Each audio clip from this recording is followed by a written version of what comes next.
अस्सलाम वालेकुम दोस्तों, मैं ਤੁਹਾਡਾ ਭਰਾ ਮੀਆਂ ਮੁਹੰਮਦ ਅਫਜ਼ਲ ਬੱਟੂ ਤੇ ਤੁਸੀਂ ਵੇਖਦੇ ਪਏ ਹੋ ਡਿਜੀਟਲ ਕਿਸਾਨ ਪਾਕਿਸਤਾਨ।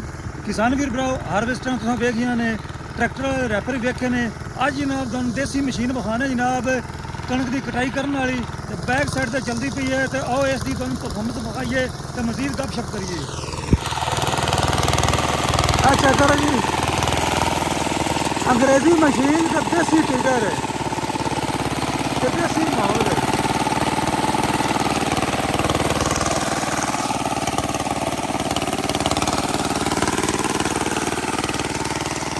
जबरदस्त, क्या बात है। उस्ताद कह रहे सफाई चेक करो।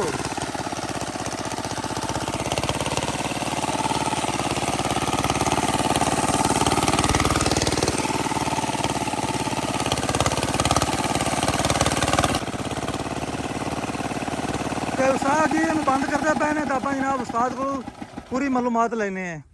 अस्सलाम वालेकुम जी। जी वालेकुम सलाम। की हाल चाल ने? मेरे भरा का नाम की है? मेरा नाम है मुबशर अली। ਮੁਬਸ਼ਰ ਬਈ ਹੈ। ਮੈਨੂੰ ਦੱਸੋ ਵੀ ਦੇਸੀ ਜੁਗਾੜ ਤੁਸੀਂ ਹੈ ਇਹ ਕਿਵੇਂ ਲਾਇਆ? ਮਸ਼ੀਨਾਂ ਤਾਂ ਅੰਗਰੇਜ਼ੀ ਹੁੰਦੀਆਂ ਨੇ, ਤੁਸੀਂ ਦੇਸੀ ਸਿਸਟਮ ਲਾਈ ਫਿਰਦੇ ਜੇ। ਭਾਈ ਰੋਜ਼ੀ ਕਮਾਵਣੇ ਜਿਹੜੇ ਛੱਤੀ ਆ ਕੇ ਲਾ ਲਿਆ ਜੁਗਾੜ ਹੀ ਲਾਵਣੇ ਨੇ। ਇਹ ਕਿਵੇਂ ਜੁਗਾੜ ਲਾਇਆ ਹੈ, ਕਿਵੇਂ ਮਸ਼ੀਨ ਖਰੀਦੀ, ਇਹਦੇ ਬਾਰੇ ਸਾਨੂੰ ਦੱਸੋ। ਇਹ ਆਪਾਂ ਦੀਪਾਲਪੁਰ ਲਿਆਂਦੀ ਸੀ। ਕਿੰਨੇ ਅਰਸੇ ਪਹਿਲੇ ਉਸ ਇਸੇ ਪੋਜੀਸ਼ਨ ਵਿੱਚ ਆਈ ਜਾਂ ਕੋਈ ਹੋਰ ਤਰੀਕੇ ਆਈ? ਇਹ ਮੈਂ ਕਬਾੜ ਚ ਲਿਆਂਦੀ ਤੇ ਖੁਦ ਤਿਆਰ ਕੀਤੀ। ਹਾਂ ਆ ਗਈ ਨਾ ਗੱਲ, ਕਿਉਂਕਿ ਅਗਰ ਕਿਸੇ ਕੰਪਨੀ ਦੀ ਹੁੰਦੀ ਤੇ ਫਿਰ ਉਹਦੇ ਜਨਾਬ ਮੋਨੋਗ੍ਰਾਮ ਲੱਗੇ ਹੁੰਦੇ, ਉਹ ਇੱਕ ਹੋਰ ਤਰ੍ਹਾਂ ਦੀ ਚੀਜ਼ ਹੋਣੀ ਸੀ। ਇਹ ਬਿਲਕੁਲ ਦੇਸੀ ਜੁਗਾੜ ਹੀ ਲੱਗਿਆ ਹੋਇਆ। ਅੱਛਾ ਸਰ, ਤੁਸੀਂ ਕਬਾੜ ਤੋਂ ਲਿਆ ਕੇ ਫਿਰ ਤਿਆਰ ਕੀਤਾ ਹੈ ਜੀ। ਤੇ ਇਹ ਮੈਨੂੰ ਦੱਸੋ ਵੀ ਕਿੰਨੇ ਬੰਦੇ ਤੁਸੀਂ ਕੰਮ ਕਰਦੇ ਪਏ ਹੋ? ਇਹਦੇ ਤੇ 5 ਹੈ ਜੀ। 5 ਬੰਦੇ ਨੇ। ਅੱਛਾ, ਇਹਨਾਂ ਦਾ ਕੰਮ ਹੈ ਪਿੱਛੇ ਥੱਬੇ ਲਾਣਾ? ਹਾਂ, ਇਹ ਥੱਬੇ ਲਾਉਂਦੇ ਨੇ। ਅੱਛਾ, ਕਟਾਈ ਕਰਦੇ ਤੁਸੀਂ ਕਟਾਈ ਕਰਦੇ ਨੇ। ਇਹ ਮੈਨੂੰ ਦੱਸੋ ਵੀ ਇੱਕ ਕਿੱਲੇ ਤੇ ਕਿੰਨਾ ਟਾਈਮ ਲੱਗ ਜਾਂਦਾ ਹੈ? ਤਕਰੀਬਨ ਲੱਗ ਜਾਂਦਾ, ਅੱਲਾ ਖੈਰ ਸਲਾਮ ਤੇ ਚਲਾਈ ਰੱਖੇ 2 ਘੰਟੇ ਲੱਗ ਜਾਂਦੇ। 2 ਘੰਟੇ ਲੱਗ ਜਾਂਦੇ ਨੇ। ਤੇ ਰੋਜ਼ਾਨਾ ਦੀ ਬੁਨਿਆਦ ਤੇ ਅੱਲਾਹ ਤਾਲਾ ਇਹਨੂੰ ਤੰਦਰੁਸਤੀ ਨਾਲ ਚਲਾਵੇ। ਇੱਕ ਦਿਨ ਚ ਕਿੰਨੇ ਕਿੱਲੇ ਕੱਟ ਜਾਂਦੇ ਜੀ? ਅਸੀਂ 2 ਕਿੱਲੇ 2.5 ਕਿੱਲੇ 3 ਕਿੱਲੇ ਵੀ ਆ ਵੀ ਸਾਹ ਸੁਕੜਨਾ ਹੁੰਦਾ ਹੈ।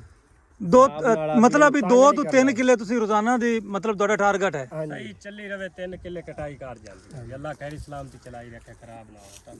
ਮੁਬਸ਼ਰ ਭਈਆ ਮੈਨੂੰ ਦੱਸੋ ਵੀ ਤੁਸੀਂ 2 ਤੋਂ 3 ਕਿੱਲੇ ਕਟਾਈ ਕਰਦੇ ਹੋ ਤੇ ਕਿਰਾਇਆ ਕਿੰਨਾ ਲੈਂਦੇ ਪਏ ਹੋ? ਅਸੀਂ ਡਾਇਮੰਡ ਕਿੱਲੇ ਦੇ ਲੈਂਦੇ ਪੈਸੇ, ਥੱਬੇ ਕਾਰ ਤੇ ਦਿੰਦੇ। ਅੱਛਾ, ਇਹ ਮੈਨੂੰ ਦੱਸੋ ਵੀ ਬਾਕੀ ਜਿਹੜੇ ਤੁਹਾਡੇ 5 ਬੰਦੇ ਹੈਗੇ ਨੇ, ਇਹ ਤੁਹਾਡਾ ਇਕੱਠਾ ਠੇਕਾ ਹੈ ਜਾਂ ਤੇਰਾ ਕੋਈ ਅਲੱਗ ਕੰਮ ਹੈ? ਵੀ ਤੇਰੇ ਜਿਹੜੀ ਮਸ਼ੀਨ ਹੈ ਵੀ ਤੇਰਾ ਕੋਈ ਜ਼ਿਆਦਾ ਦਿਹਾੜੀ ਹੈ? ਸਾਰਾ ਇਕੱਠਾ ਕੰਮ ਹੈ ਜੀ, ਆਪਸ ਵਿੱਚ ਭਾਈ ਹੈ ਸਾਰੇ। ਅੱਛਾ, ਸਾਰੇ ਭਾਈ ਇੱਕਾ ਖੁਸ਼ੀ ਨੇ, ਇੱਕਾ ਟੱਬਰ ਹੀ ਹੋਇਆ, ਇੱਕ ਤਰ੍ਹਾਂ ਦਾ ਖਾਨਦਾਨ ਹੀ ਹੋਇਆ। ਟੱਬਰ ਹੀ ਸਮਝ ਲਓ ਜੀ। ਸਹੀ ਹੈ। ਤੇ ਇਹ ਕਿੰਨੇ ਅਰਸਾ ਹੋ ਗਿਆ ਤੁਹਾਨੂੰ ਇਹ ਕਬਾੜ ਮਸ਼ੀਨ ਤਿਆਰ ਕੀਤੀ ਨੂੰ? 2 ਸਾਲ ਹੋ ਗਏ, 3 ਸਾਲ? ਕਿੰਨਵਾਂ ਸੀਜ਼ਨ ਹੈ? ਤੀਸਰਾ ਸੀਜ਼ਨ ਹੈ। ਤੀਜਾ ਸੀਜ਼ਨ ਹੈ।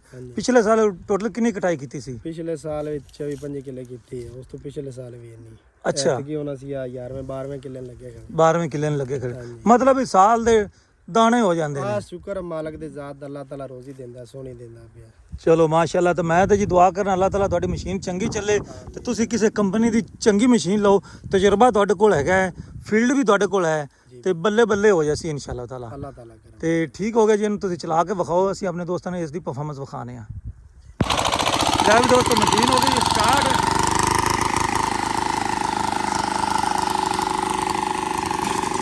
ਫੀਡਰ ਦੇਸੀ ਹੈਗਾ ਜੇ, ਬਾਕੀ ਇਸ ਦੀ ਕਟਾਈ ਚੈੱਕ ਕਰੋ।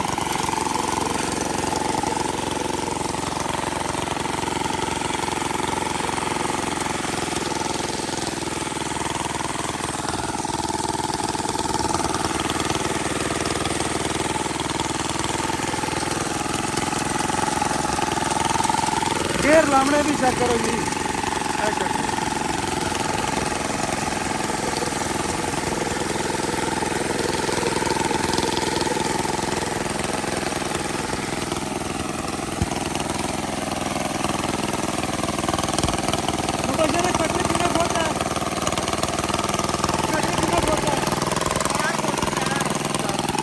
फुट कट रहा दोस्तों, 4 फुट।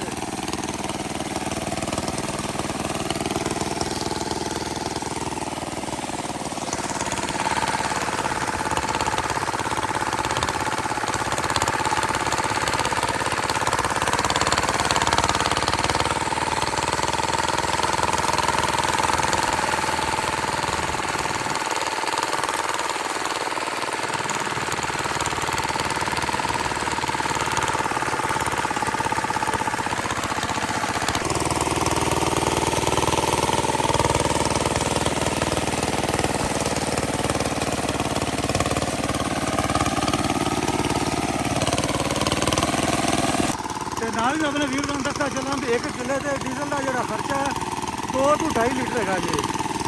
ਤੇ ਮਾਸ਼ਾਅੱਲਾ ਸਫਾਈ ਚੈੱਕ ਕਰੋ, ਕੀ ਬਾਤ ਹੈ।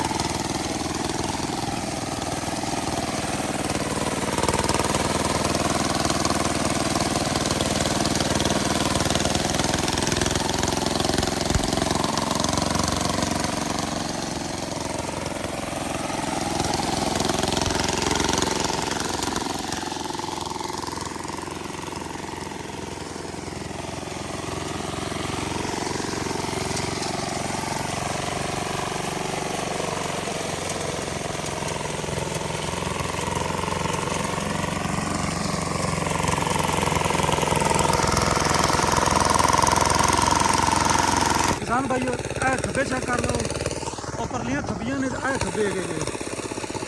ਤੇ ਇਹ ਸੂਰਤ ਹਾਲ ਹੈਗੀ ਜੇ ਦੋਸਤੋ।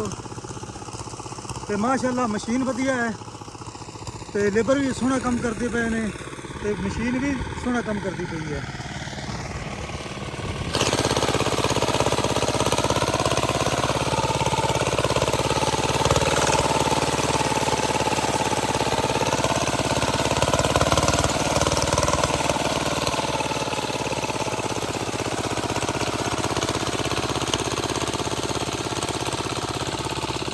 अगर इन्हों को किसी कंपनी की नवी मशीन होंगी जदीद तो ये दोस्त जोड़े 3 किले वढ़ते पे हैं, ये 5-6 किले जोड़े ने पक्का वढ़ना है, क्योंकि मशीन उन्होंने हैगी है पुरानी। उन्हें कबाड़ भी तैयार की हुई है माशाअल्लाह। वो कहते पे ने ये अस लाख की तैयार कराई सी, तो वैसे तो 5-6 लाख की आँदी है, 4 लाख की भी आँदी है। तो उन्हें अपना जोड़ा ना काम सीधा किया हुआ है। तो हुण मैनूं इजाज़त, तुहाडा भरा मियां मोहम्मद अफजल गट्टू, अल्लाह हाफिज़, पाकिस्तान जिंदाबाद।